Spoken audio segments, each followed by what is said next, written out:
Bismillahirrahmanirrahim. Assalamualaikum warahmatullahi wabarakatuh. Semangat pagi dan salam sehat semua buat Bapak Ibu yang hadir di ruangan offline ini dan juga kawan-kawan Damkar yang online dimanapun berada di kantornya masing-masing. Di pagi hari yang ceria ini mudah-mudahan dengan semangat sehat kita masih bisa melaksanakan aktivitas kita untuk melanjutkan kegiatan hari kedua tentang BIMTEK, bimbingan teknis penanggulangan kebakaran dan penyelamatan kategori keahlian. Baik, saya coba share screen Bapak Ibu sekalian. Baik, mohon izin teman-teman narasumber yang lain, Pak Edi, sahabat saya, Pak Haji Wirawan, Bapak Ibu yang saya hormati sekalian, teman-teman yang di ruangan maupun yang di online, ketika kita pada kategori keahlian kira-kira nanti ada kita akan membahas tentang bagaimana proteksi kebakaran dalam perspektif K3. Nama saya Hendi Kurniawan, saat ini di Dinas Pemadam Kebakaran dan Penyelamatan Kabupaten Bandung. Nah, kemudian kenapa ini kita sertakan sekalian, Bapak Ibu sekalian, ada kartu ahli K3 spesialis. Nah, ini penting. Kita berharap sebetulnya Bapak Ibu ketika kemudian namanya diklat BIMTEK kompetensi, maka seyogianya tingkat kompetensi seseorang yang ikut BIMTEK itu dapat terukur dalam 3 atau 5 tahun ke depan. Nah, teman-teman sebelah di Kementerian Tenaga Kerja ketika kemudian memberikan kualifikasi kompetensi dengan kartu tanda kualifikasi, maka ada rentang waktu 3 tahun. Maka seandainya kemudian nih ada Mas Agung nih, seandainya kemudian ketika diklat, lalu kemudian sertifikatnya berlaku 3 tahun dan kemudian diperpanjang seterusnya, itu luar biasa saya pikir. Ini jadi tidak kemudian ketika saya ikut diklat inspektur tahun 2006, maka seumur hidup saya bersertifikasi inspektur tanpa kemudian memberikan laporan selama mengerjakan tugas-tugas keinspekturan dan sebagainya. Nah ini saya kira bisa menjadi pertimbangan kita untuk karena kompeten itu artinya kan terukur nantinya. Baik.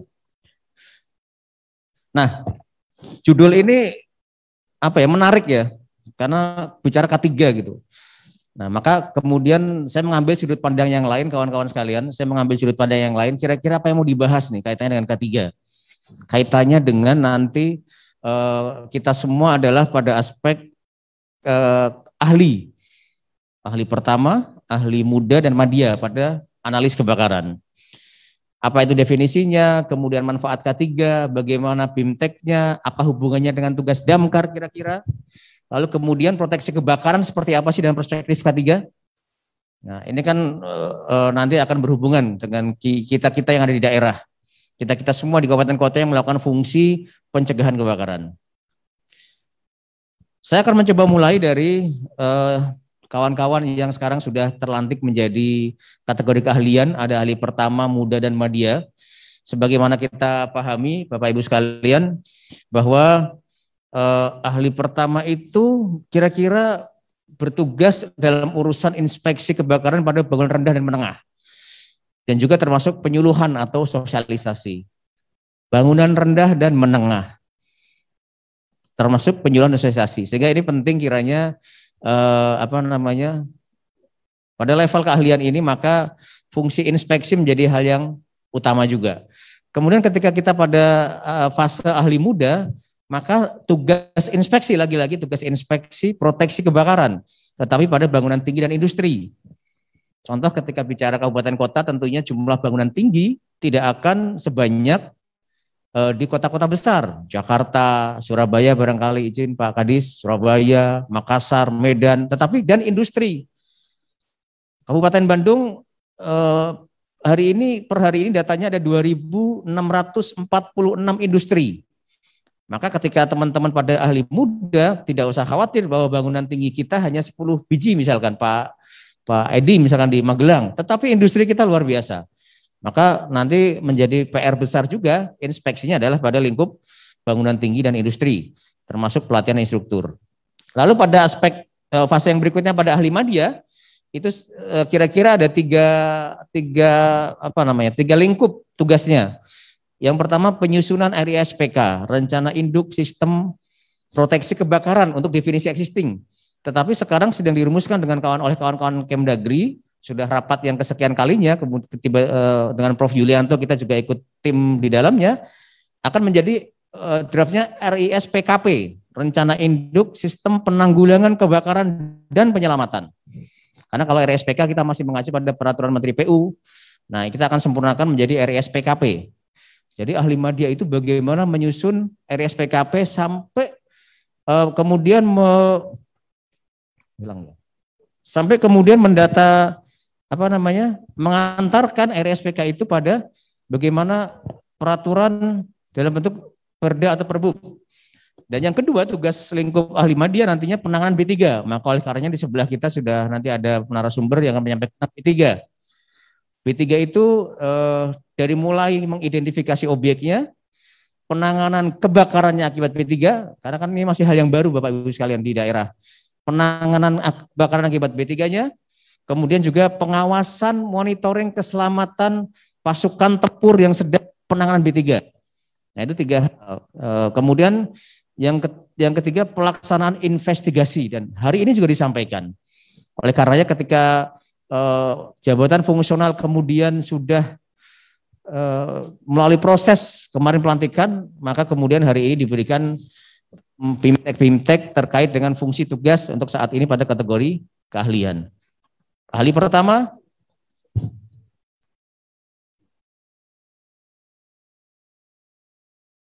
masuk sebentar.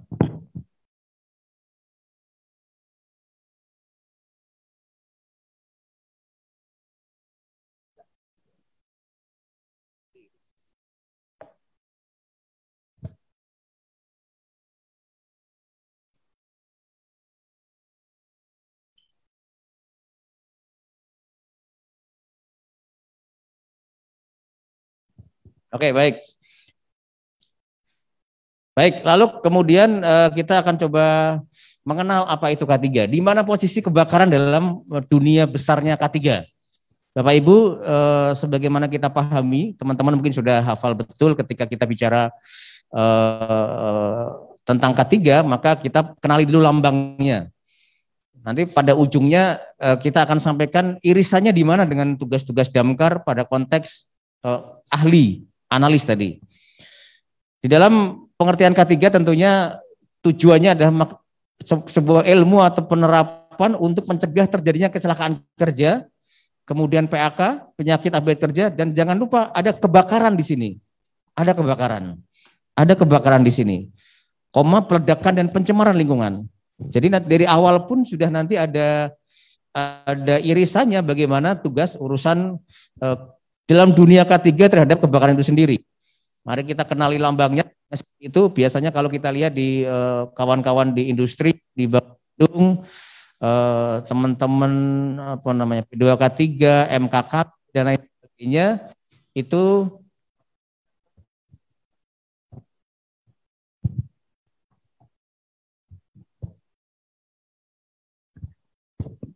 baik.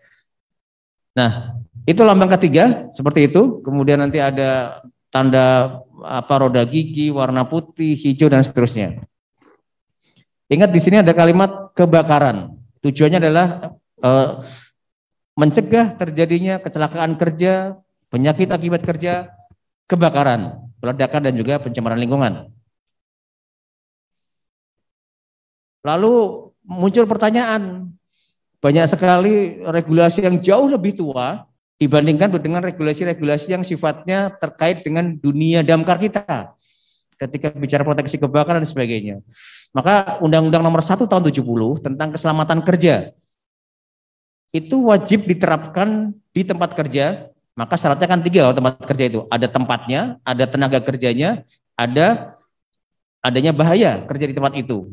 Nah itu disampaikan di dalam muatan di Undang-Undang tentang Keselamatan Kerja tahun 1970.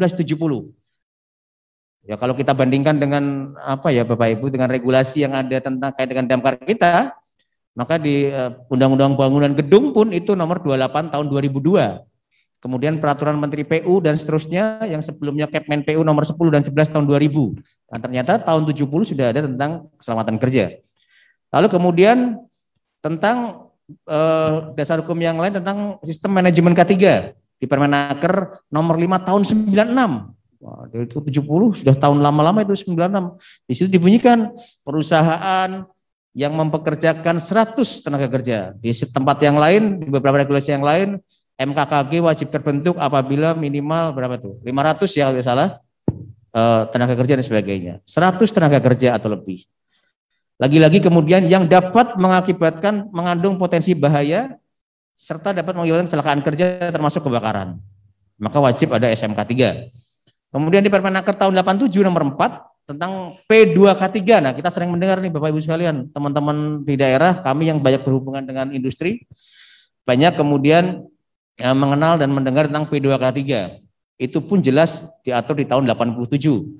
Bahkan dikatakan kurang dari 100 pun wajib membentuk P2K3 dengan syarat yang kedua itu tempat kerja di mana pengusaha mempekerjakan kurang dari 100 tetapi menggunakan bahan, proses dan instalasi yang memiliki resiko besar terjadinya peledakan, kebakaran. Lagi-lagi kebakaran. Jadi kalau ada sebuah industri kecil kurang dari 100 maka ada resiko kebakaran itu wajib dibentuk P2K3. Dan faktanya adalah teman-teman di kabupaten kota, di berbagai tempat, industri, bangunan sebagainya, mereka taat mengikuti aturan-aturan ini terkait dengan bagaimana P2K3 itu ada. Lalu kemudian tujuannya apa? Yang pertama tentunya menjamin keselamatan Bapak Ibu sekalian. Menjamin keselamatan setiap tenaga kerja dan orang lain di tempat kerja. Kemudian menjamin setiap sumber produksi dapat digunakan secara aman dan efisien. Dan yang ketiga, bagaimana meningkatkan kesejahteraan dan produktivitas nasional. Ini lingkup besarnya dari tujuan K3 itu sendiri. Tujuan dari K3 itu sendiri. Kesehatan dan kecelakaan kerja. Baik. Objektifnya adalah zero accident. Objektifnya tentunya zero accident. Tadi terkait dengan kecelakaannya dan sebagainya. Zero accident. Nah, lalu kita perlu ketahui teman-teman, ketika K3 ini sebuah keilmuan, sebuah pengetahuan, sebuah persyaratan, maka ternyata K3 banyak sekali luas lingkupnya. K3 dia juga bicara dan mengatur bagaimana rambu-rambu di tempat kerja. Kita pernah melihat itu kalau kita sedang melakukan inspeksi itu, ada rambu-rambu diatur di situ. Lalu kemudian bagaimana label B3, nanti dijelaskan oleh pemateri berikutnya. Diatur, maka kita sering melihat ketika kita sebagai ahli pertama, ahli muda melakukan inspeksi pada bangunan gedung atau barangkali industri, maka kita mengenal dan memperoleh informasi ini semua dari mulai label B3, kemasan B3-nya, lalu kemudian rambu-rambu yang ini ada kita lazim dapatkan di lokasi tempat kita melakukan pemeriksaan atau inspeksi. K3 juga bicara bagaimana label tentang transportasi B3. Maka sekali lagi pada ahli media nanti baik transportasinya, penanganan kebakarannya maupun identifikasinya. K3 juga mengatur dan bicara tentang bagaimana penerapan 5R. Apa itu 5R? Resik, rapih, dan seterusnya. Diatur, maka kita sering lihat ini. Tiba-tiba kita sedang inspeksi sebuah bangunan, tanda-tanda ini semua ada gitu. Nah, ini kita diskusi awal seperti ini supaya nanti di akhirnya kita akan tahu kira-kira korelasinya apa sih dengan tugas Damkar, bersinergikah atau malah kemudian hal yang lainnya gitu. Nah, kita temukan ini semua teman-teman sekalian. Kita temukan tanda-tanda begini, bagaimana pengaturan di ruang produksi antara mesin dengan jalur evakuasinya itu diatur sedemikian rupa. Ada tanda, ada bordesnya, ada rambu-rambunya, bahkan seringkali kita kadang yang orang Damkar kadang belum memahami ini ketika masuk ke pabrik, inspeksi, ada rambu begini, kita diingatkan sama mereka, Pak maaf tidak boleh lewat sini, tapi lewat sebelah sini. Banyak ya Pak Edi ya? Banyak. Mentang-mentang orang Damkar tuh, masuk saja. Jadi banyak pengalaman begitu. Sama halnya ketika masuk ke sebuah pabrik atau industri, kita harus dihadapkan pada security depan, kemudian dijelaskan dulu, Pak, ini prosedur emergency tempat kami. Ya kita ikuti. Jangan, Pak, saya ini orang damkar, Pak, saya kesini justru ingin mengajar tentang evakuasi. Enggak juga kali. Nah, tanda-tanda ini kita sering salah kadang. Kenapa nggak boleh begini? Kenapa nggak masuk dan seterusnya? Jadi ini diatur semua di dalam K3. Keilmuan K3 secara besar adalah mengatur ini semua. K3 juga mengatur dan bicara tentang bagaimana hot work ya, pekerjaan bahaya panas atau bahaya risiko tinggi. Izin kerjanya bagaimana? Diperlukan untuk pekerjaan non rutin, mengandung risiko tinggi, memastikan bahwa semua kegiatan dapat terantisipasi dari risiko tinggi. Ada sebuah pengalaman di tempat kami, Bapak Ibu sekalian, ada sebuah bangunan sedang terbangun, sebuah bangunan perkantoran, belum dihuni dan belum ada instalasi listriknya. Kemudian si kontraktor ini sedang mengerjakan pada level pembuatan atap. Tapi suatu ketika terjadi kebakaran pada seluruh atapnya. Ternyata ada pekerjaan pengelasan di lantai dekat atap itu. Dia menggunakan bahan bukan genteng, tetapi bahan seperti genteng yang kayak apa ya namanya itu bahannya itu ya. Tipis, bukan genteng biasa. Kemudian ternyata ada pengelasan dan dia kena itu, akhirnya terbakar. Nah, K3 juga bicara bagaimana izin pekerjaan bahaya. Maka kemudian ketika di industri, pabrik dan sebagainya, proses pengelasan, proses yang mengandung bahaya sedang dikerjakan, mereka juga harus mendapatkan izin. Hal yang sepele misalkan, bukan sepele tapi penting, banyak beberapa gedung industri ketika mereka sedang melakukan perbaikan sistem proteksi kebakaran hidran misalkan, memotong salah satu pipanya, maka sistem tidak berfungsi, dia biasanya bersurat kepada Dinas Pemadam Kebakaran untuk minta di standby-kan unit mobil dan timnya jikalau terjadi sesuatu yang tidak diharapkan. Karena sedang terjadi pekerjaan yang kemungkinan ketika hidran itu tidak selesai dalam 10 jam, tiba-tiba produksinya beresiko terbakar, maka dia perlu menstandby-kan sebuah tim sebagai substitusi dari sarana proteksi kebakaran dia miliki. Apa itu pekerjaan risiko tinggi? Banyak, pengelasan, panas, bagaimana ketinggian, listrik, harus besar. Kan kalau bicara listrik, di gedung, di industri, panel listrik itu paling sering kebakaran. Karena di sana ada kapasitor bank. Ada kapasitor bank di setiap panel listrik. Kemudian dia menyimpan arus dan selalu panas. Posisinya di dalam lemari panel listrik. Tapi kemudian apar yang mereka siapkan berada di ruangannya, di luar. Atau dia pakai thermatic system di atas lemari panelnya. Sehingga terjadi kebakaran, terbakar dulu hebat di dalamnya, termatiknya sudah bekerja, aparnya nggak bisa digunakan karena sudah gelap berasap. Ini banyak kasus begitu. Panel-panel listrik ini memang harus dipikirkan bagaimana proteksi kebakaran terkait dengan ketersediaan alat pemadam api ringannya. Apakah perlu yang otomatis, disimpannya di mana, dan seterusnya, dan seterusnya. Lalu bagaimana galian, perbaikan tangki.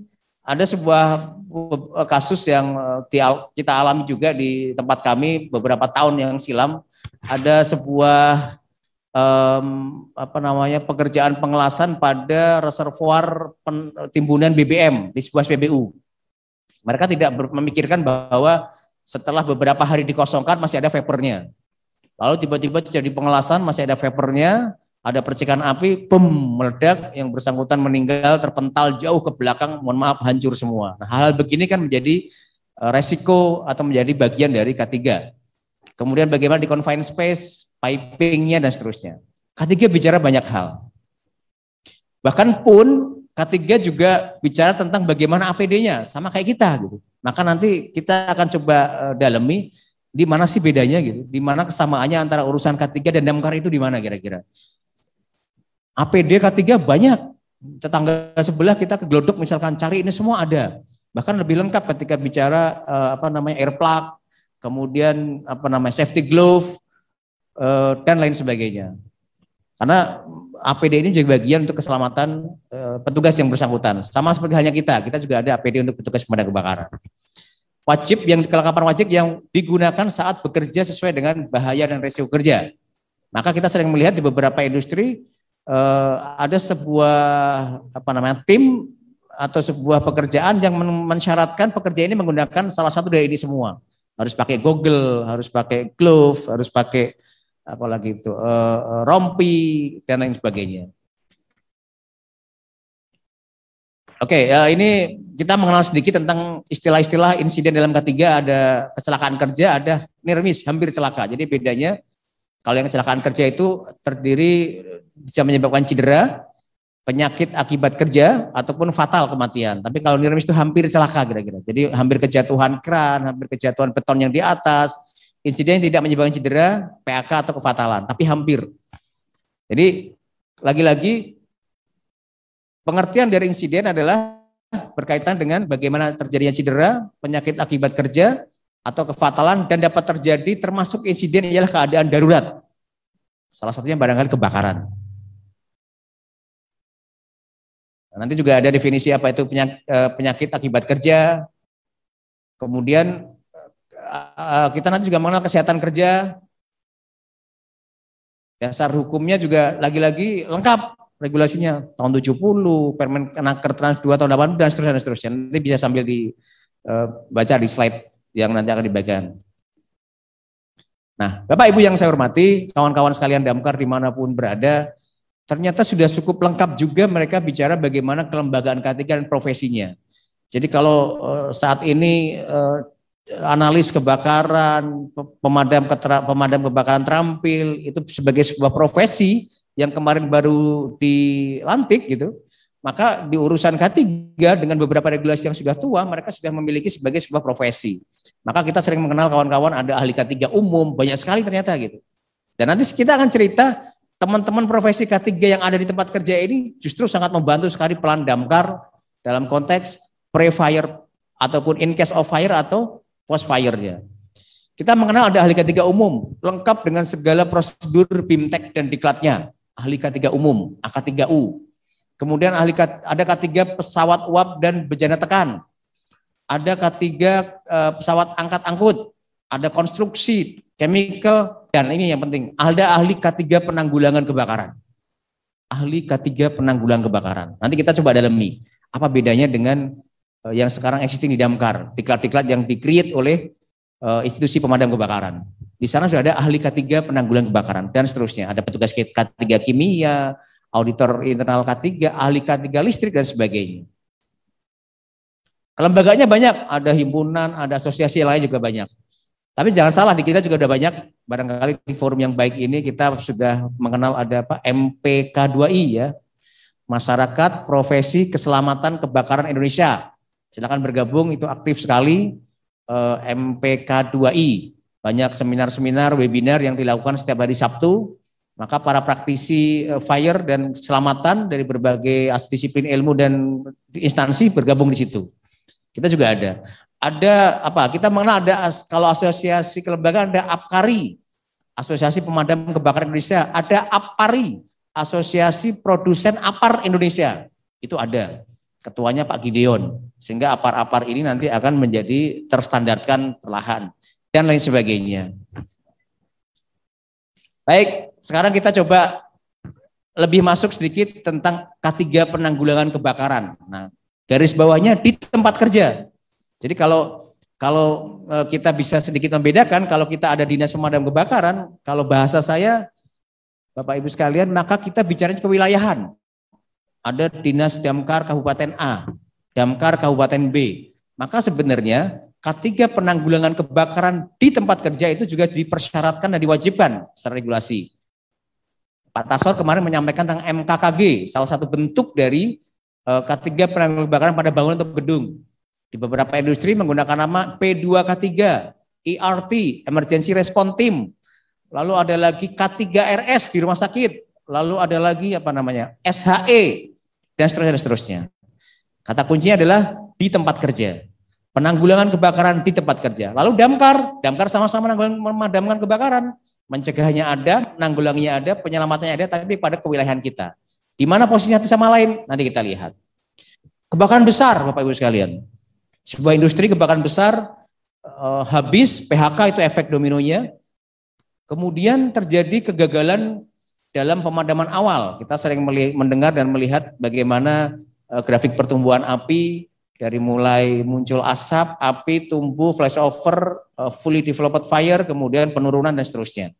Tapi kalau kemudian manajemen gagal, manajemen bangunan industri, building gagal melakukan pemadaman awal atau pemadaman api tumbuh, maka terjadi kebakaran besar.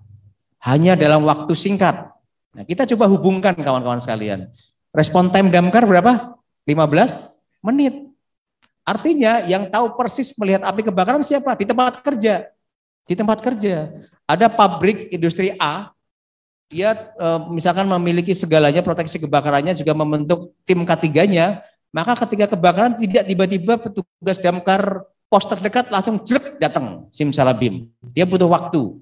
Maka respon time layanan pemadam kebakaran pemerintah diatur 15 menit. Tetapi jangan salah, 15 menit itu dilakukan oleh dua aspek.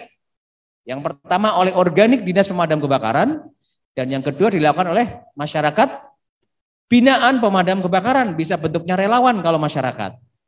Bisa bentuknya relawan damkar kalau di lingkungan penduduk. Tapi saya juga ingin mengatakan teman-teman K3 di industri, di tempat kerja itu juga bisa kita sinergikan sebagai relawan damkar pada lingkungan tempat kerja mereka. Bayangkan tempat kami 2.646 industri di Kabupaten Bandung.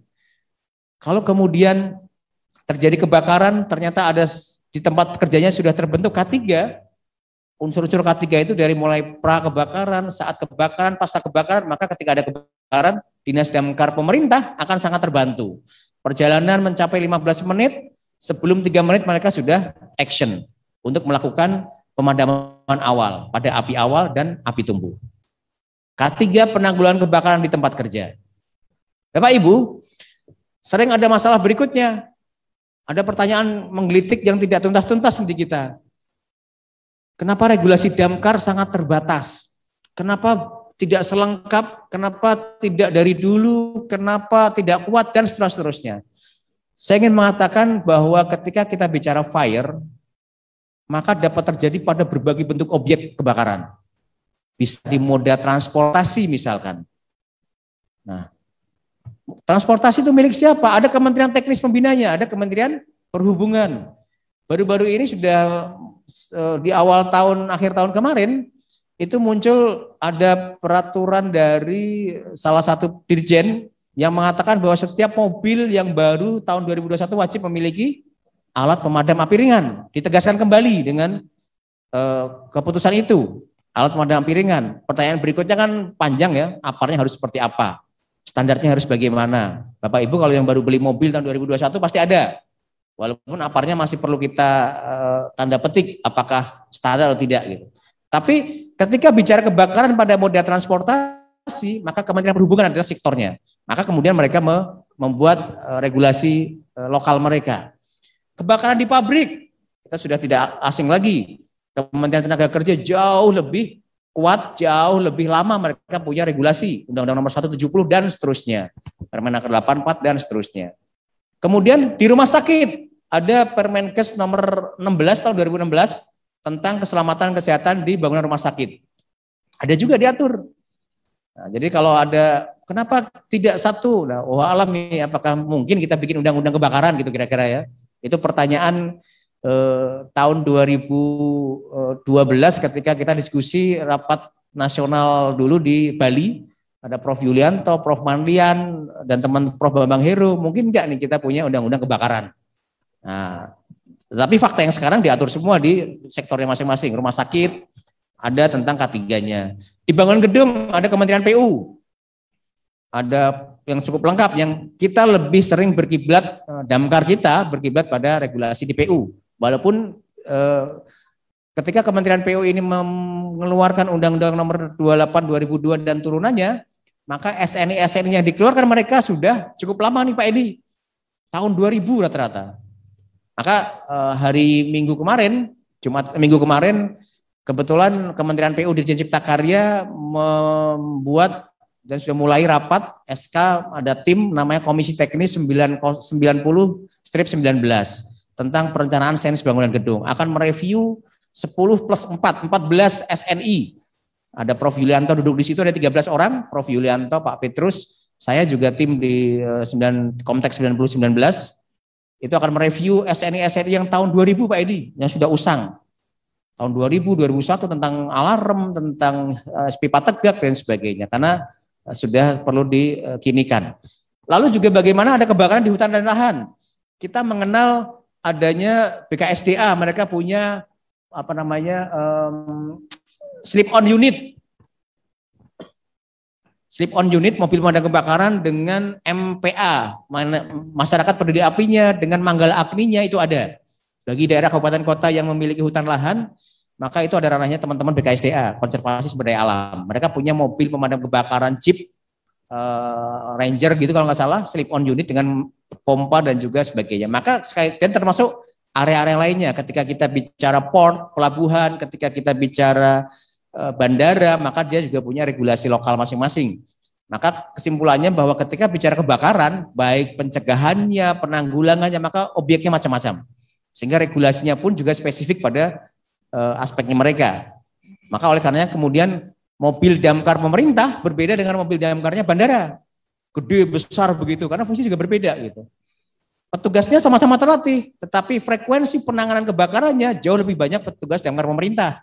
Tapi ketika terjadi crash, mereka resikonya lebih besar kira-kira begitu. Nah, ini aturan-aturan regulasi lokal ketika kita mencoba melihat secara objektif bahwa kebakaran itu bisa pada seluruh objek yang ada di sekitar kita, dan ada kementerian teknis atau pembinanya, ada lembaga teknisnya yang juga memiliki regulasi-regulasinya. Baik, kita lanjutkan. Nah, norma K3 kebakaran. Kalau tadi ada K3 secara umum, kita masuk K3 kebakaran. Bapak Ibu sekalian, kita sangat terbantu ketika ada Undang-Undang 170 di poin C ini pasal 3 mensyaratkan, ditetapkan syarat keselamatan kerja itu apa? Mencegah, mengurangi, dan memadamkan kebakaran. Jadi kalau kita ke pabrik meriksa gedung, sebenarnya mereka sudah terikat kewajiban ini gitu kira-kira. Sudah gedung sudah memeriksa, maka kewajiban syarat ini melekat pada mereka. Harus bisa mencegah, mengurangi, memadamkan kebakaran.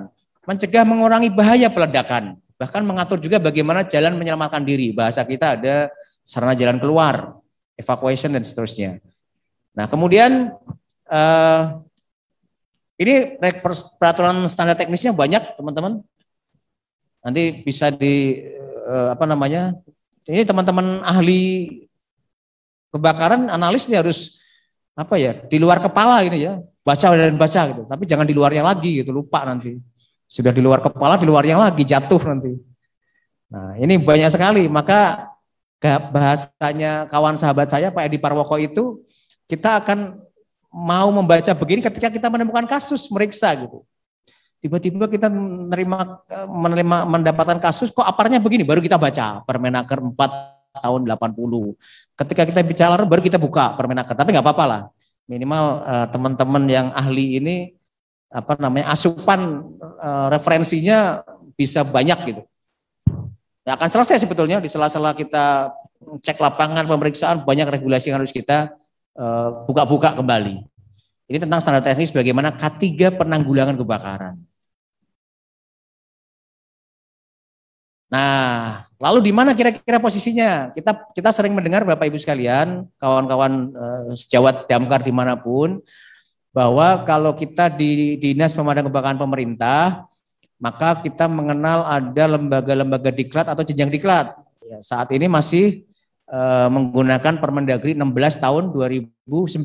Ada sekitar 16 jenjang diklat kalau tidak salah, dari mulai basic firefighter, rescue, inspektur, penyuluh, instruktur, dan seterusnya. Maka dalam dunia K3 penanggulangan kebakaran di tempat kerja, mereka juga diatur sangat hierarki terkait dengan struktur organisasi K3 itu sendiri dan BIMTEK-nya. Maka ini kira-kira hierarkinya teman-teman. Nah, dimulai kita jadi ada ahli K3 umum, tadi di slide sebelumnya kita cerita ada ahli K3 umum. Lalu ada ahli K3 penanggulangan kebakaran. Nah, pada saat kita bicara ahli K3 penanggulangan kebakaran, di sana dikenal dengan kelas D, C, B, A. Yang paling bawah kelas D, kelas C, kelas B, kelas A. Apa itu kelas D? Petugas peran kebakaran. Nanti slide berikutnya ada modulnya apa. Sehingga sebetulnya kita bersyukur terbantulah dinas kita ketika bicara in case of fire, ketika terjadi kebakaran, maka penerapan K3 ini menjadi syarat wajib yang diterapkan industri dan mereka punya ini semua, punya kelas D, C, B, A. Maka ketika api awal, api tumbuh, mereka bisa melakukan penanggulangan dini kebakaran. Yang pertama petugas peran kebakaran kelas D. Kira-kira individu yang bisa menggunakan alat pandangan piringan, kira-kira begitu. Lalu kelas C, naik hierarkinya kelas C. Jika dia punya hidran, maka wajib punya kelas C. BIMTEK-nya sekarang mungkin 6 hari ya, kalau kelas D mungkin 4 hari, kelas C 5 hari, dia belajari semua. Lalu kelas B, koordinator. Jadi kalau di kita mungkin ya yang kelas D ini adalah basic firefighter secara personal, kelas C itu adalah komandan regu atau regu hidran, kira-kira kita mengenal ada formasi regu hidran. Kelas B ini koordinator atau danru. Kemudian kelas A ini ahli K3 kebakaran, itu kira-kira kita analis gitu, analis kebakaran. Nah, nanti kita coba lihat apa sih yang dipelajari mereka. Nah, ini Bapak Ibu sekalian tugasnya. Kelas D, petugas peran kebakaran. Maka mengidentifikasi, melaporkan, mengamankan lokasi kebakaran, bertanggung jawab di unit kerja tertentu, melakukan tindakan pemadaman awal kebakaran di tempat kerjanya.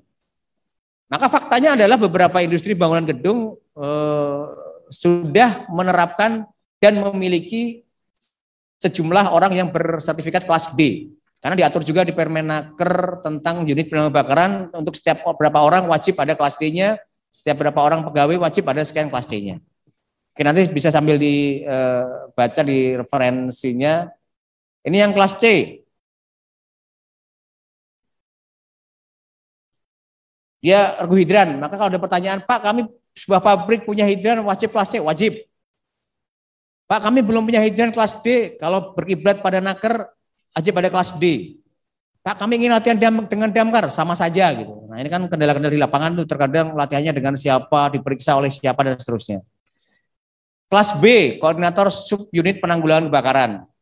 Ini sudah ada aspek menyusun anggaran, menyusun sarana, fasilitas, membuat program kerja. Sudah mulai, kalau di kita apa ya, kira-kira levelnya pemula, terampil, mahir dan penyelia, kira-kira mahir dan penyelia. Mahir dan penyelia.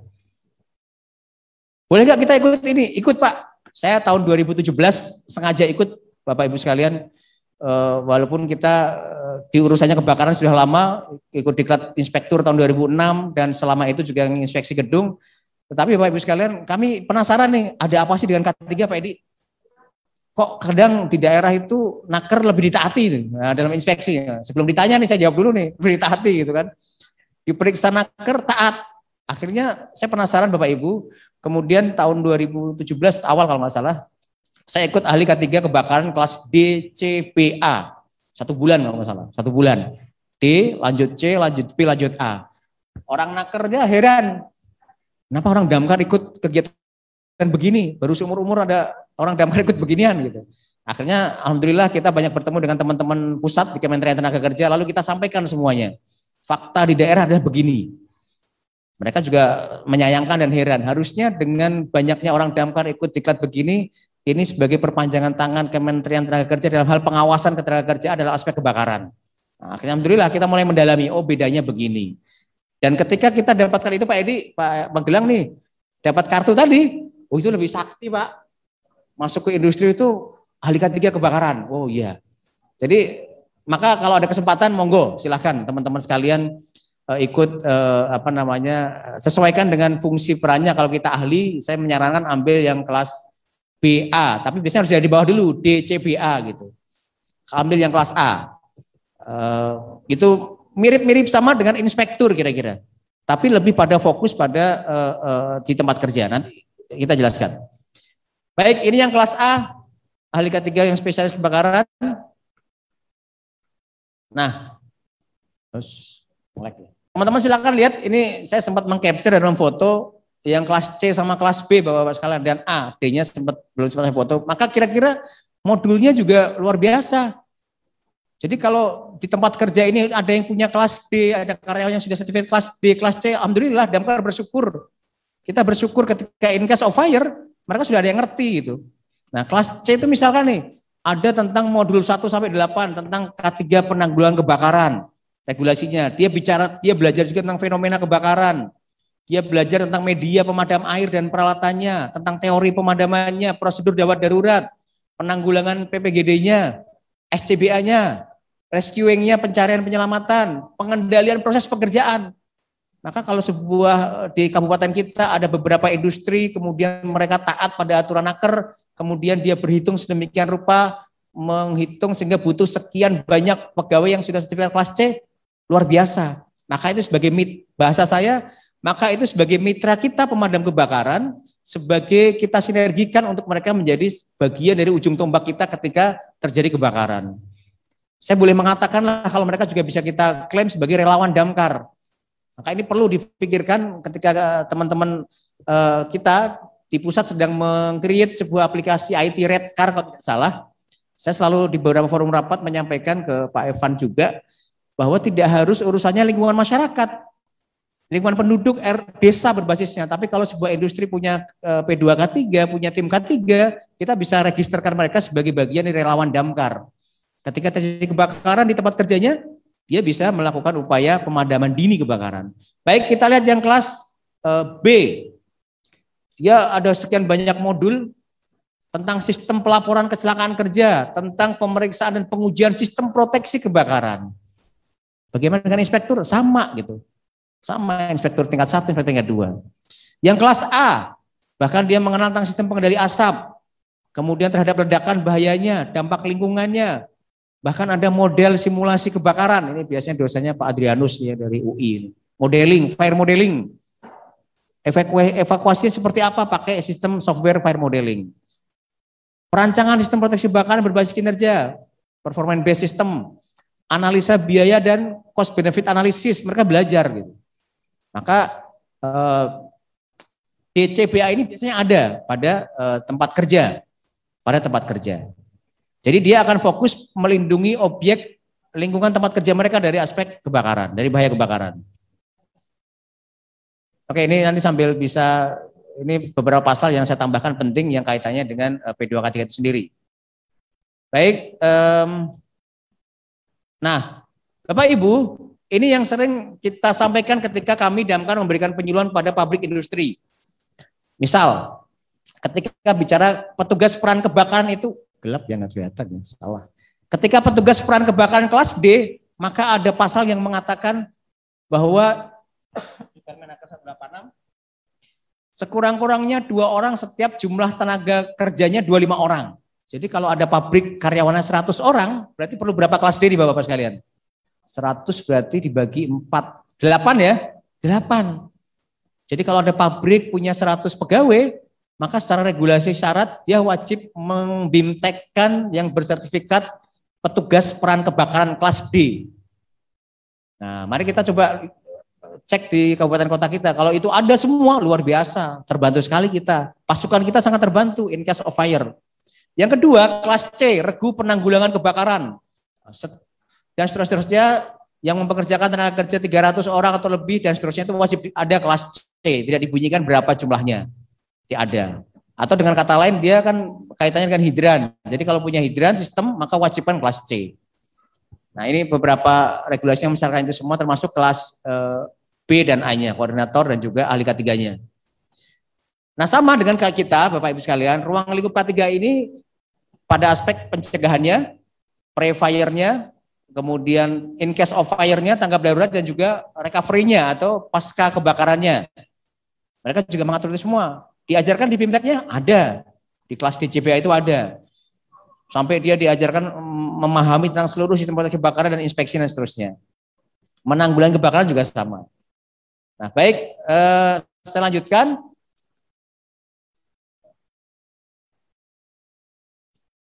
Ya. 5 menit lagi, baik Mas. 5 menit lagi. Baik, kita sangat mengenal ini teman-teman sekalian. Mari kita bayangkan 15 menit itu kan ya fakta yang terjadi ya, 15 menit itu berat bagi kita. Maka kemudian seringkali kita datang pada posisi fully developed fire, damkar baru datang. Maka kemudian damkar baru datang sudah decay bahkan penurunan.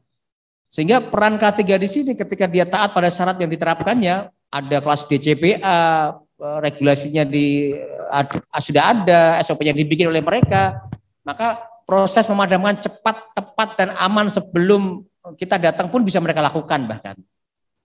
Nah, kita coba lihat di sini nih.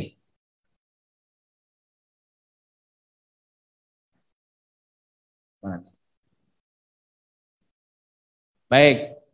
kita punya respon time 15 menit kira-kira.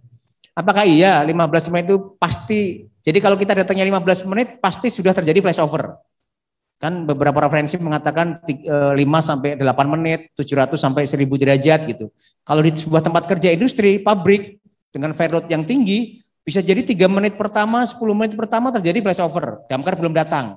Maka ketika kemudian di sana ada ahli K3 kebakarannya, regu penanggulangan kebakarannya, yang qualified dan sebagainya, sekali lagi kita sangat terbantu. 3 menit pertama dia gunakan APAR, api padam. Maka di kalangan komunitas teman-teman teman-teman K3 itu mengatakan dengan kebiasaan mereka APAR itu 3 minutes only, hanya 3 menit efektifnya APAR. Jadi kalau gagal dalam 3 menit, APAR gagal, 3 menit terlewati ya selesai, berarti menjadi kebakaran besar, conflagration. Hidran, maka mau tidak mau ada hidran. 3 minutes only kita gunakan APAR. Maka teman-teman selalu berpikir bagaimana 3 menit pertama ini APAR sedemikian rupa bisa memadamkan pada api awal dan api tumbuh tersebut. Bapak Ibu, ini bicara K3 penanggulangan kebakaran, K3 juga sangat lengkap mengatur tentang proteksi kebakaran. Ada instruksi Menteri nomor 11, kalau teman-teman baca itu bicara pasif, aktif, itu ada semua. Tahun 97 loh, tahun 97 padahal. Lalu sebenarnya mirip sama, maka satu guru satu ilmu kali gitu ya.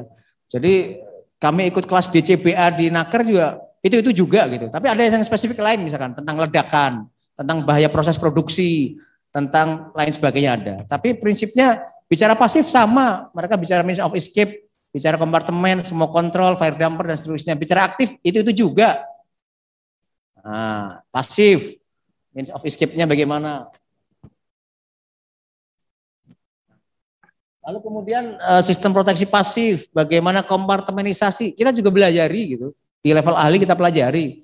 Maka diklat-diklat keahlian yang untuk fungsional saya kira juga sedang dipersiapkan regulasinya. Ada diklat teknis nanti, ada diklat fungsional dan seterusnya.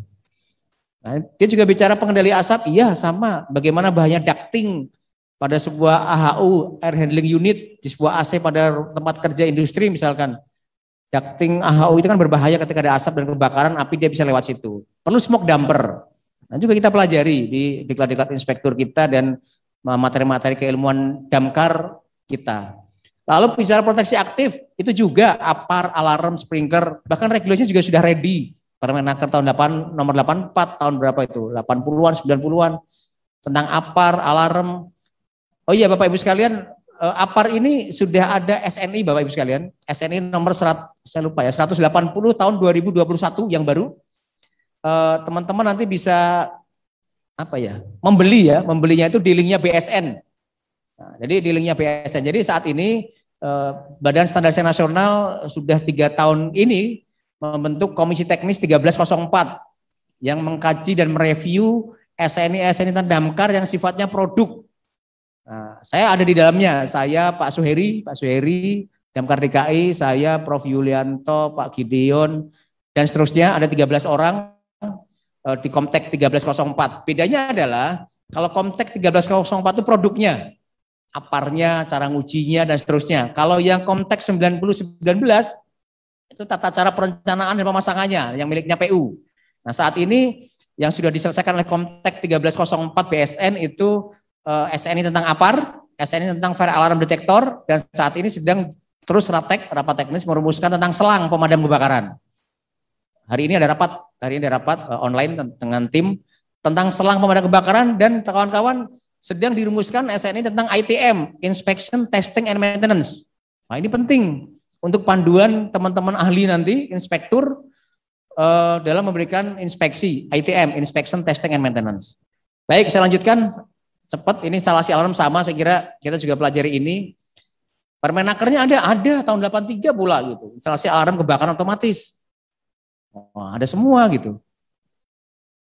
Nah, lalu ini lewat saja kira-kira begini ya mekanisme fire alarm kira-kira Bapak Ibu sekalian. Ada detektor smoke, heat dan seterusnya. Nanti lebih teknis mungkin di materi siang ada bagaimana ITM, Inspection, Testing, Maintenance oleh Pak narasumber yang lain. Nah, artinya saya ingin mengatakan bahwa di dunia K3 juga dibahas masalah ini gitu. bagaimana alarm regulasinya ada, ini MCFA-nya, main control fire alarm, maka kemudian kita meriksa di sana, ketemu juga dengan teman-teman dinas yang lain meriksa ini, ya memang ketika bicara kebakaran ya nggak jauh-jauh dari itu kira-kira. MCFA-nya, bagaimana prosesi jenis detektor dan seterusnya, ada flame detector, heat detector, smoke, ada manual call point, titik panggil manual. Nah, oke, ini nanti ada mingguan. Kalau fire alarm menurut versinya Naker itu ada inspeksi mingguan. Apa sih ini inspeksi? Dan teman-teman bisa dilanjutkan membaca. Kemudian ada inspeksi bulanan. Ada juga inspeksi tahunan. Nah, fire alarm. Dan yang tidak kalah pentingnya, ini ada checklistnya. Bulanan itu apa saja nih? Panel indikatornya, periksa stasiun indikatornya ada.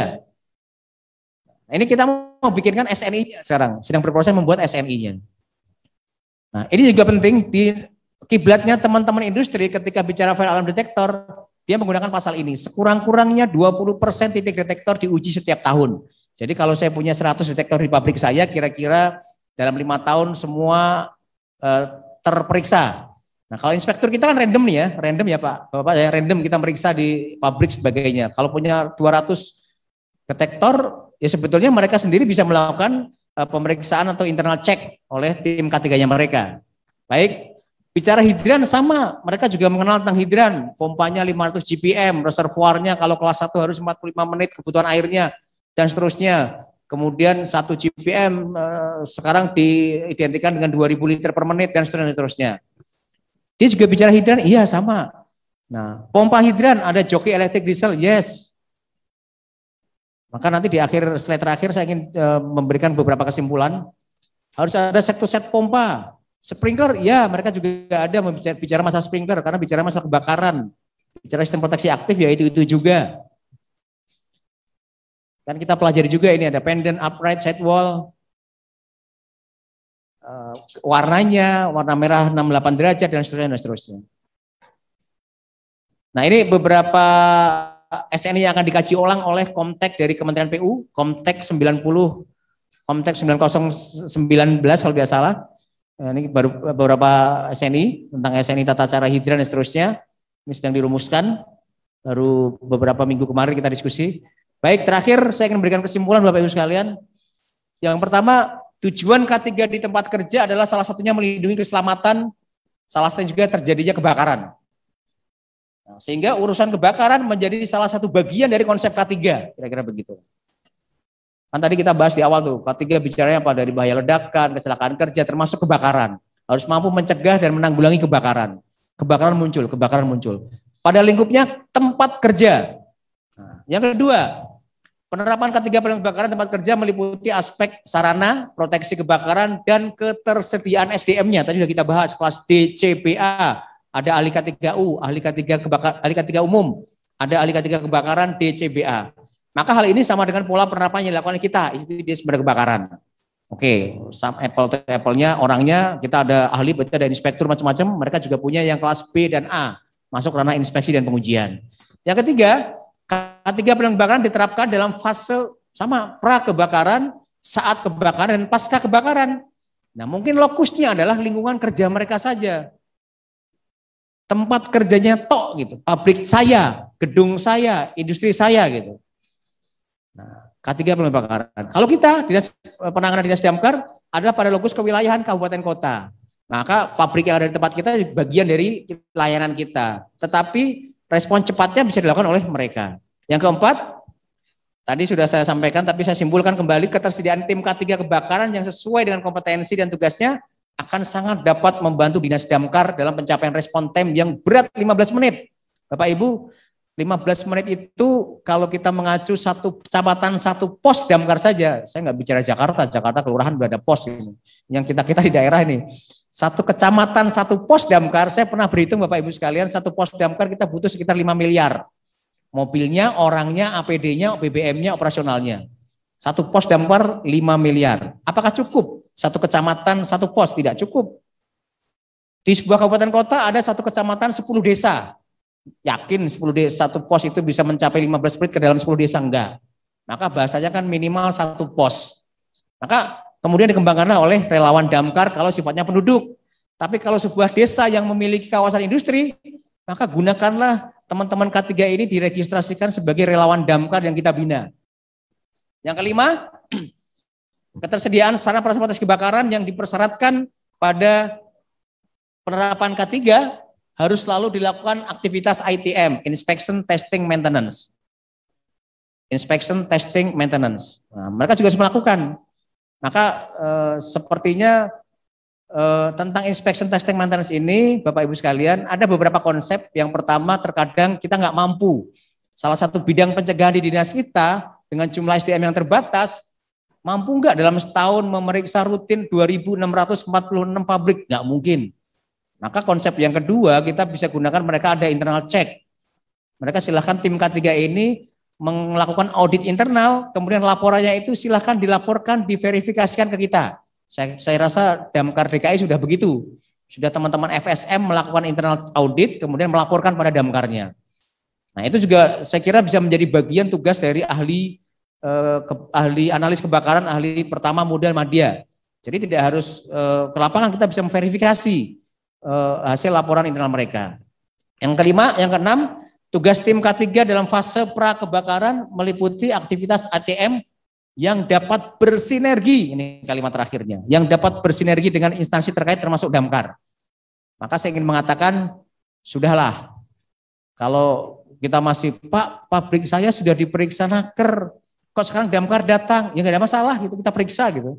Nah kan banyak pertanyaan begitu nih kawan-kawan sekalian, sudah diperiksa, kita periksa kembali nggak ada masalah. Kita regulasinya masing-masing ada.